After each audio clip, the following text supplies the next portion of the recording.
Hi, my name is Madeline, and I am an interpreter at the Charles Lindbergh House and Museum, here to discuss with you the history of Charles's work with environmentalism. Charles Lindbergh's childhood home has history that reaches much further back than Charles himself. The site that the house now sits on has been used by humans for thousands of years. There is evidence that human activity of the site goes back over 12,000 years. Archaeologists at the site have discovered artifacts that indicate that in addition to today, the site has had two distinct periods of occupation. In the last few thousand years, the land has belonged to several native nations. The land was originally utilized by the Dakota until Ojibwe tribes migrated to the territory. The land was utilized by the Ojibwe until 1847. The United States government purchased the land in order to form a reservation centered in Long Prairie for the Ho-Chunk tribe. In 1855, however, the Ho-Chunk sought to leave the land that was forced upon them. The land was ceded back to the United States government and opened for settlement. In 1898, Charles August Lindbergh, or C.A., purchased 110 acres of land. The historic site today served as a catalyst for Charles Lindbergh's love of conservation and the environment. When the historic site was going to be opened to the public, Charles wished for it to be a spot for families to come and enjoy the nature of the park. C.A. built a 3-story home on the land, along with other buildings, such as a barn, ice house, and tenant farmer's house. In 1905, the 3-story home burned to the ground. On the existing foundation, C.A. built a smaller 2-story home. C.A. Lindbergh married Evangeline Lodge Land in 1901. In 1902, Charles Augustus Lindbergh was born. The family lived in the 2-story home during the summers. In winter, the family would live in Washington, D.C., where C.A. Lindbergh was an elected congressman. Charles's love for nature was hereditary. His father, C.A., also enjoyed spending time in the outdoors. As a child growing up on a Minnesota homestead, C.A. was tasked with hunting and fishing to provide his family with food. This resulted in him spending vast amounts of time outdoors, where he developed a deep appreciation for nature. C.A. later reflected, quote, "School didn't even exist until I was 12 years old. Even then, I could not divert my attention from nature to books." This love of nature and experience in the outdoors would come to benefit C.A. when he went to the University of Michigan to pursue a law degree. C.A. funded his schooling by returning to Minnesota between semesters and trapping muskrats and mink to sell the pelts. When Charles was born in 1902, C.A.'s love for nature was passed on. As a child, Charles would love spending time outdoors and in nature. Even in his youth, Charles would see the effect of civilization on the environment, stating, quote, "I think of my father's stories about frontier days in the Midwest. Woods were full of deer, and the sky was often black with duck when he was a boy. He had seen a bear run through his schoolyard. One generation later, I never saw a deer in the woods around our farm. Duck seldom rested on the creek or river, and bear only existed in the stories my parents read or told to me." Eventually, Charles would see this on a national scale, saying, quote, "I was struck and depressed in flying over the West by seeing fences come in and the wilderness breaking up. I flew close to the ground then. I sometimes chased wild horses with my planes, and I could see how civilization was taking over the West." Up until the 1960s, Charles never took much direct action in environmentalism. It took a catalyst to turn his love for nature into action. That catalyst came in 1961 at a conference on moral rearmament. Charles did not feel strongly about the topic of the conference, or the group's leader, Frank Buckman. Charles felt that the, quote, "MRA is made up largely of people who have been unable to solve their own problems and who, therefore, have gone out to solve the problems of mankind." Though not interested in the MRA, Lindbergh grew close with one of the attendees of the conference, a Kenyan Maasai warrior named Jilin Ol John Conchala. The two men became fast friends. Charles was interested in civilization's impact on John's, quote, "primitive tribe." John invited Charles to come see for himself and see his way of life in Kenya. 1 year later, Charles took John up on his offer and visited Kenya in the fall of 1962. Charles spent several weeks in Kenya on his first trip, touring with game warden Ian Grimwood and living with John's tribe. Charles fell in love with Africa. He would return many times over the course of the next decade, first alone, then with his wife, eventually inviting his whole family. While there, Charles was asked to use his influence to try and expand tourism in the area. As a board member of Pan American Airlines, he urged the company to make Nairobi a hub city to increase travel to the continent.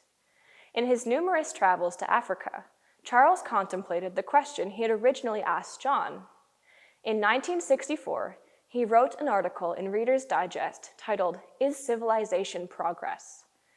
In the article, Charles recounts experiences he had in Africa. He wrote, quote, "What contrast in power between one of the great nuclear warhead rockets I had worked on in America and the wan, slender profile of a Maasai's weapon. Yet both are effective instruments of warfare in the year 1964, and for half an hour on that Kenya plain, I found the spear to be the more impressive." Throughout the article, Charles doesn't answer the titular question.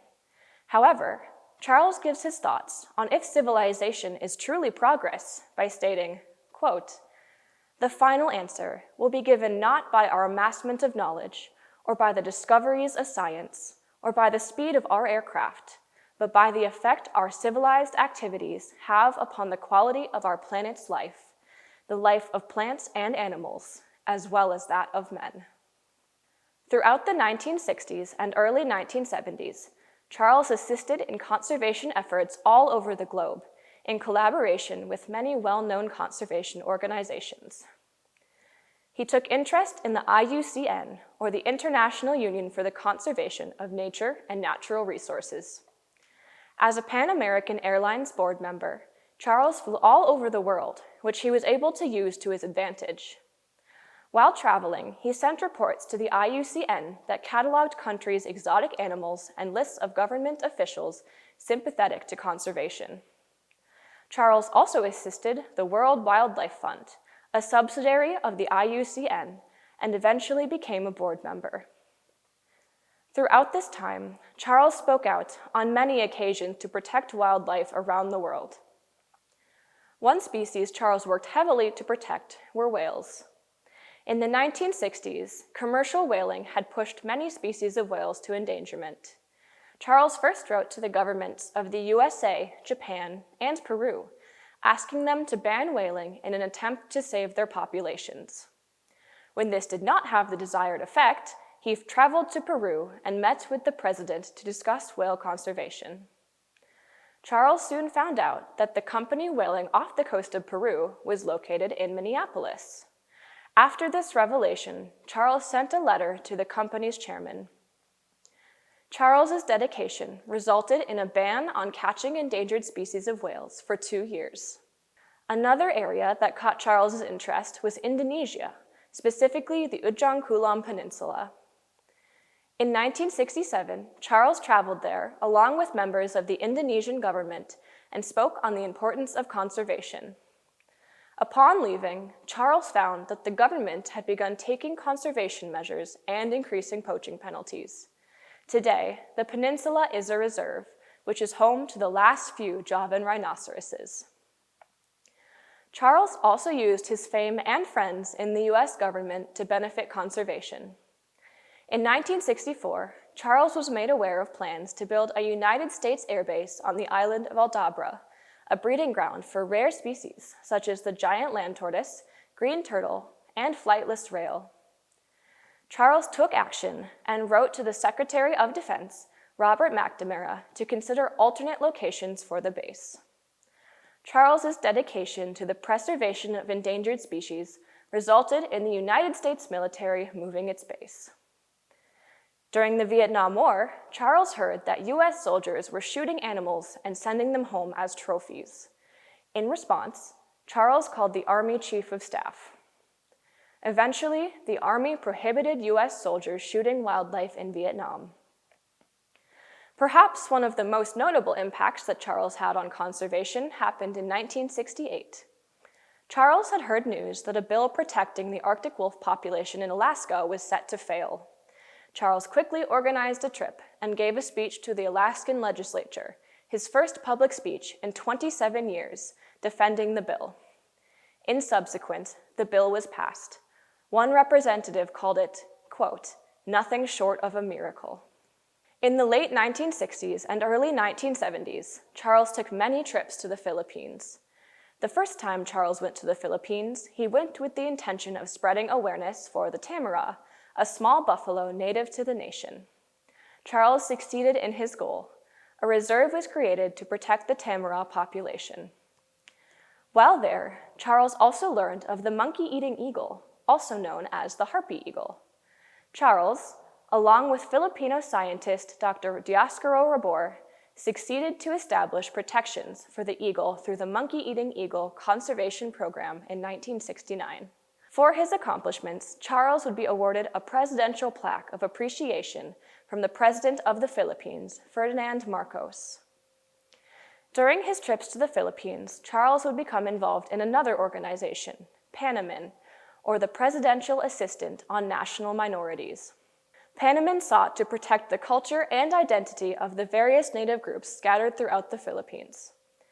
Charles would spend the next few years occasionally traveling to the Philippines, eventually becoming one of the organization's directors. During one trip, Charles would encounter the supposed uncontacted Stone Age tribe of the Tassidae. Eventually, a reserve would be created around the Tassidae lands. Later, questions arose around the legitimacy of the Tassidae tribe, and it was ultimately revealed as a hoax. PANAMIN was dissolved at the end of President Marcos's administration in 1983. Today, PANAMIN is often viewed as a corrupt organization run by President Marcos's companions in order for land developers to move indigenous populations and exploit its natural resources. However, it is likely that Charles did not know this at the time he was a member. During his life, Charles played a role in establishing many parks, the first only a few years after his historic flight. In 1931, Charles and the rest of the Lindbergh family deeded over the 110-acre family farm to the state of Minnesota. Charles hoped the land would be used as a park. It was eventually established as a state park in 1931, where it remains a state park today. However, the boyhood home was later transferred to the Minnesota Historical Society and turned into a museum. In the late 1960s, Charles would assist in the formation of another Minnesota park. In 1969, Voyageurs National Park had not been founded. It was just an idea that many prominent Minnesotans were pushing to succeed. A former Minnesotan himself, Charles was asked to give his support for the park's foundation. Not wanting to support something he had not seen himself, Charles visited the land, along with the head of the Minnesota Historical Society, Russell Fridley, and former Minnesota Governor Elmer Anderson. On his trip, Charles flew a seaplane over the proposed park and took a boat to assess the land. After seeing the land himself, Charles decided to support the project, saying, quote, "It would make one of the world's great national parks. It is one of the most beautiful and attractive areas I have ever seen. It seems to me it would be a tragedy to miss the opportunity of establishing it as a national park." Due to the support of numerous legislators and Charles's public support, the bill to establish the park was passed in 1971. Charles would continue to support parks in the United States even until his death. On the island of Maui in Hawaii, Charles was active with the Nature Conservancy, an organization dedicated to obtaining beautiful pieces of land and giving them to the National Park Service. Charles sought to preserve as much of the Hana Coast as possible. He died there in 1974. Charles's dedication to conservation did not end with his death. It was continued by his children, and eventually his grandchildren. Charles's oldest living son, John, made a career as a diver. While still alive, Charles commented on his son's path, saying that if he were to be young again, quote, "Many of the elements which attracted me to flying no longer exist. I think I would follow your footprints to the oceans. John became a scuba diver, exploring underwater caves in college, and eventually becoming a diver for the United States Navy. Later, John would take part in the Man in Sea project, staying at various depths and breathing a mixture of helium and oxygen. This would result in him officially becoming an aquanaut and advocating for further exploration of the world's oceans. Scott Lindbergh was also an avid conservationist, raising monkeys in France with his wife. Today, the Lindbergh name is still associated with conservation. The Lindbergh Foundation was established in 1977 with the goal to decarbonize aviation. The foundation offers prizes on achievements similar to the Orteig Prize Charles won in 1927. In 2027, the foundation's chairman, Eric Lindbergh, Charles's grandson, plans to recreate his grandfather's iconic flight in a carbon-neutral aircraft. If the flight succeeds, it will accelerate the pathway to net zero carbon aviation, a feat that would have surely made Charles Lindbergh proud. The boyhood home of Charles Lindbergh served as a catalyst for his love of nature that inspired his conservation efforts around the world. We at the Charles Lindbergh House and Museum invite you to come explore our grounds that may inspire you to engage in conservation efforts in your community to combat climate change. Special thanks to the Laura Jane Musser Fund for making this and other educational videos possible. If you enjoyed this presentation, please come visit us at the Charles Lindbergh House and Museum.